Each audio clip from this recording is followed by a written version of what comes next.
ಜಿಲ್ಲೆಯಲ್ಲಿ ಒಂದು ರೀತಿ 4 ಜನ ಆಕಾಂಕ್ಷಿಗಳಿರುವಂಥದ್ದು ಸರ್. ಗಣೇಶ್ ಹುಕ್ಕೇರಿ ಆಗಿರ್ಬೋದು, ಪಟ್ಟಣ್ಣು, ಹೆಬ್ಬಾಳ್ಕರು, ಸೌದಿ ಸರ್.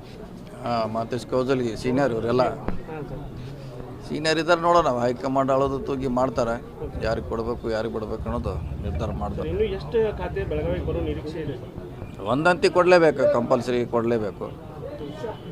ಸೊ ಅಷ್ಟಂತಿ ಕೊಡಲೇಬೇಕು. ಯಾಕಂದರೆ ಮಹಿಳಾ ಸ್ಥಾನ ಕೂಡ ಲಾಸ್ಟ್ ಟೈಮ್ ಇತ್ತು.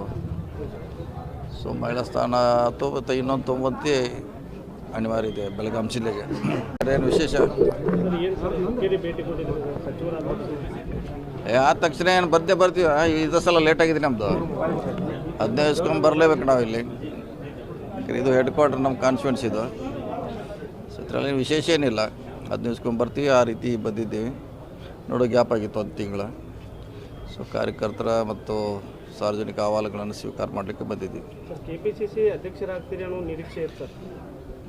ಇತ್ತು. ಈಗಾಗಲೇ ಹೇಳಿದ್ವಿ, ಅದ್ರ ಬಗ್ಗೆ ಸ್ಪಷ್ಟೀಕರಣ ಕೊಟ್ಟಿದ್ದೀವಿ. ಈಗಾಗಲೇ ಒಬ್ಬರು ಹಿರಿಯರು ಅನುಭವಸ್ಥರಾಗಿದ್ದಾರೆ. ಅವ್ರ ಅಂಡರ್ನಲ್ಲಿ ನಾವೆಲ್ಲ ಕೆಲಸ ಮಾಡ್ತೀವಿ ಹರಿಪ್ರಸಾದ್ ಅವರ ನೇತೃತ್ವದಲ್ಲಿ.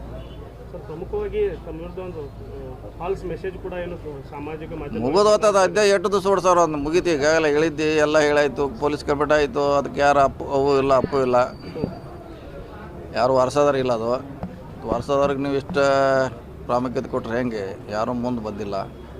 ಸೊ ಅದು ಮ್ಯಾಟ್ರ್ ಕ್ಲೋಸ್ ಆಗಿದೆ ಅಷ್ಟೇ. ಸರ್, 2ನೇ ಹಂತದ ಸಚಿವ ಸಂಪುಟ ವಿಸ್ತರಣೆ ಯಾವಾಗ ಸರ್? ಮಾಡ್ಬೋದು ಬೇಕು, ಈ ಮಂತ್ ಎಂಡ್ ಒಳಗೆ ಮಾಡ್ಬೋದು ಬೇಕು. ಯಾಕಂದರೆ ಈ 20 ಸೀಟ್ ಖಾಲಿದೆ ಟೋಟಲು. ಸೊ ಬೇಗ ಆದರೆ ಒಳ್ಳೇದು. ಯಾಕಂದ್ರೆ ಇಲ್ಲ 20 ಖಾಲಿ ಇಟ್ಟು ಸರ್ಕಾರ ನಡೆಸೋದು ಕಷ್ಟ ಆಗ್ತದೆ. ಸರ್, ಬೆಳಗಾವಿ ಜಿಲ್ಲೆಯಲ್ಲಿ ಒಂದು ರೀತಿ 4 ಜನ ಆಕಾಂಕ್ಷಿಗಳಿರುವಂಥದ್ದು ಸರ್. ಗಣೇಶ್ ಹುಕ್ಕೇರಿ ಆಗಿರ್ಬೋದು, ಪಟ್ಟಣ್ಣು, Hebbalkar, Saudi sir. Mathesh Kaujalgi senior ಇವರೆಲ್ಲ ಹಾಂ ಸರ್. ಸೀನಿಯರ್ ಇದ್ದಾರೆ. ನೋಡೋಣ, ಹೈಕಮಾಂಡ್ ಆಳೋದು ತೂಗಿ ಮಾಡ್ತಾರೆ. ಯಾರಿಗೆ ಕೊಡಬೇಕು ಯಾರಿಗೆ ಬಿಡಬೇಕು ಅನ್ನೋದು ನಿರ್ಧಾರ ಮಾಡ್ತಾರೆ. ಇನ್ನು ಎಷ್ಟು ಖಾತೆ ಬೆಳಗಾವಿಗೆ ಬರೋ ನಿರೀಕ್ಷೆ ಇದೆ ಸರ್? ಒಂದಂತಿ ಕೊಡಲೇಬೇಕು, ಕಂಪಲ್ಸರಿ ಕೊಡಲೇಬೇಕು.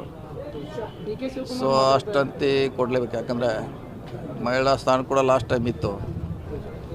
ಸೊ ಮಹಿಳಾ ಸ್ಥಾನ ಇನ್ನೊಂದು 9 ಅನಿವಾರ್ಯ ಇದೆ ಬೆಳಗಾಂ ಜಿಲ್ಲೆಗೆ. ಸರ್, DK ಅವ್ರು ಕೇಳ್ತಾ ಇದ್ರು, ಅಂದರೆ 2 ವರ್ಷ ಅಷ್ಟೇ ಅಲ್ಲ, ಇನ್ನು ನೆಕ್ಸ್ಟ್ 28 ಇಟ್ಕೊಂಡು ನನ್ನ ಆಯ್ಕೆ ಮಾಡಿರಿ ಅಂತ ಕೇಳ್ತಾ ಇದ್ರು. ಅದು ನೋಡೋಣ. ಅದು ಶಾಸಕಾಂಗ ಸಭೆ ಹೈಕಮಾಂಡ್ ತೀರ್ಮಾನ ಮಾಡಬೇಕು. ನಮ್ಮ ಕೈಯಲ್ಲಿ ಏನಿಲ್ಲ. ನಮ್ಮ ಎಲ್ಲರದು ಒಂದೇ ಉದ್ದೇಶ, ಮತ್ತೆ ನಮ್ಮ ಸರ್ಕಾರ 28ಕ್ಕೆ ಬರಬೇಕು ಅನ್ನೋದು ಅಷ್ಟೇ ನಮ್ಮ ಉದ್ದೇಶ. ಆ ನಿಟ್ಟಿನಲ್ಲಿ ಕೆಲಸ ಮಾಡ್ತೀವಿ. ಸರ್, 2028ಕ್ಕೆ ನಾನು ಕ್ಲೇಮ್ ಮಾಡ್ತೀನಿ ಅಂತ ಈಗಾಗಲೇ ಹೇಳಿದಿರಿ ಸರ್. ನಾನೇ ಅದು ಹೇಳಿದಲ್ಲ, ಅದೆಲ್ಲ ಇನ್ನೂ ಹೈಕಮಾಂಡ್ ತೀರ್ಮಾನ ಮಾಡಬೇಕು. ಅದು ಆವಾಗ ವಿಚಾರ. ಈಗ 28 ನಾವು ಗೆಲ್ಸೋನೆಲ್ಲ ಕೂಡಿ ಆಮೇಲೆ ಅದ್ರ ಬಗ್ಗೆ ನೋಡೋಣ. ಸರ್, KPCC ಅಧ್ಯಕ್ಷ ಸ್ಥಾನ ತಾವೇ ನಿರಾಕರಣೆ ಮಾಡಿದ ಅಥವಾ ಸರ್ ಹೈಕಮಾಂಡ್ ಏನಾದರೂ? ಇಲ್ಲ, ಒಬ್ಬರಿಗೆ ಒಂದೇ ಹುದ್ದೆ ಅನ್ನೋದ್ರಿಂದ ಅದು ಆ ರೀತಿ ಆಗುತ್ತೆ ಅಷ್ಟೇ. ಒಬ್ಬರಿಗೆ ಒಂದೇ ಸ್ಥಾನ. ನಿಜ ಸರ್, KPCC ಅಧ್ಯಕ್ಷ ಆಗಬೇಕು. ನಮಗೂ ಕೊಟ್ಟರೆ ಒಂದಾಗೋ ಅವಕಾಶ ಇತ್ತು, ಕೇಳಿದ್ವಿ. ಆದರೆ ಒಂದೇ ಇರೋದ್ರಿಂದ ಅದು ಮಾಡಲಿಕ್ಕಾಗಿಲ್ಲ. ಓಕೆ.